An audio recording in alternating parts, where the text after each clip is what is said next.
Minsan talaga nakakatagpo rin ng katapat ang mga leyon. Tulad na lamang ng isang leyon na ito na pilit niyang dinudukot sa loob ang watdog na yan. Ang mga watdog kasi guys, sila lagi ang mga pangunahing target ng mga mabangis na hayop tulad na lamang ng mga leyon. Kadalasan sila ay nagiging hapunan nito at patuloy lamang silang naghahabulan nito hanggang sa pumasok sila sa pinakalungga nila.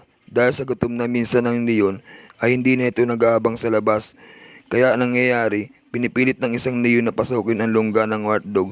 Dahil dito, ito ang nangyayari sa leyon. Siya ang nahahatak papasok sa loob. Kaya hirap na hirap ang leyon dito dahil sa hindi siya gaanong kasi sa loob ng butas. Bukod pa dito, mas mahirap ang posisyon ng leyon kumpara sa posisyon ng watdog dahil ang leyon ay patak pataas samantalang watdog ay patak pababa.